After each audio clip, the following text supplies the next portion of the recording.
Okay, so let's talk about how some of the world's best golfers really get their edge. And I'll give you a hint. It might not be what you think. We're not talking about a new driver or some fancy putting grip. Nope, we're going inside the mind.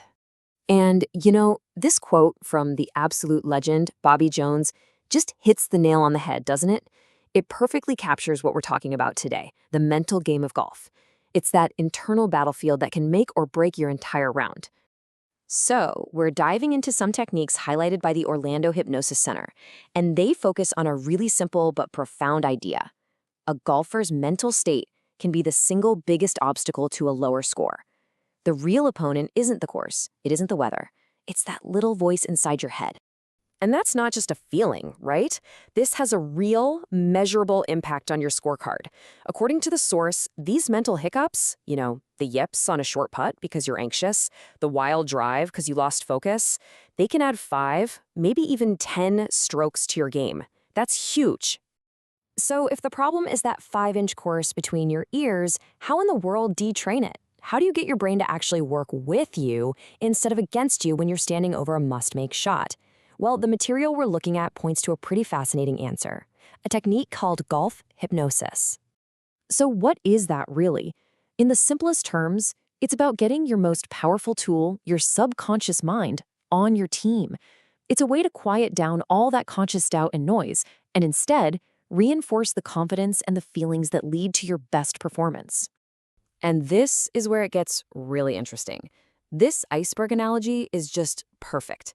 That conscious, logical part of your brain that's actively thinking about your swing, that's just the 10% you see above the water. The real powerhouse, the part that controls your muscle memory, your habits, your emotions, your ability to get in the zone, that's the massive 90% hiding below the surface. Hypnosis aims to train that part directly. Now, you might be hearing this and thinking, hypnosis, really? And I get it. It can sound a little out there, but honestly, the data and the names connected to this stuff are pretty compelling. This isn't just some fringe idea. It's a method with real reported results. Let's just look at the numbers for a second, because they really do tell a story. In studies cited in the material, a huge majority of golfers reported some major benefits after hypnosis. Get this, 72% said they felt more confident standing over the ball, and 64% felt less anxiety on the course. I mean, those aren't tiny tweaks, those are game-changing mental shifts. And it's not just weekend warriors seeing these kinds of results, we're talking about the giants of the sport. Tiger Woods himself reportedly started using these kinds of mental training techniques way back when he was just a teenager.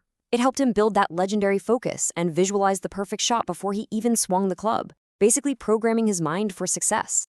Okay, so that covers the big names and the stats, but let's bring this down to earth and look at a specific case study that was mentioned in the review.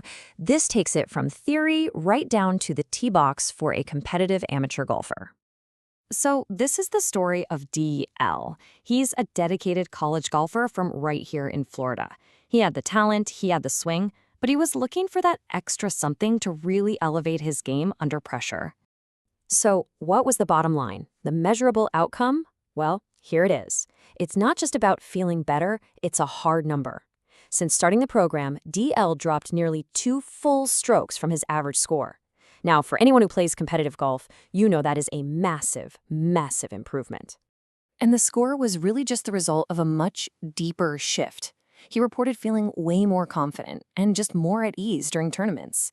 His whole mental game got an upgrade. He started making smarter decisions on the course, and his performance just became so much more consistent. It all worked together. So what's the big takeaway here? Whether you're a weekend player just trying to break 90 or you're a serious competitor, your mind is a piece of equipment that can always, always be improved. I mean, the experiences we've looked at here, from the absolute legends of the sport to college players like DL, they all seem to point to the same thing. Focusing on that 5-inch course between your ears could be a total game changer for golfers at any level. And for anyone who's curious about how this could actually work for them, the path forward mentioned by the Orlando Hypnosis Center is a pretty simple, no-pressure first step. Just a consultation to learn about the process. You can find a lot more information about their golf programs and the case study we talked about today right at danielolson.com. I guess the question this all leaves us with is, what could you unlock in your own game if you started training your most important asset?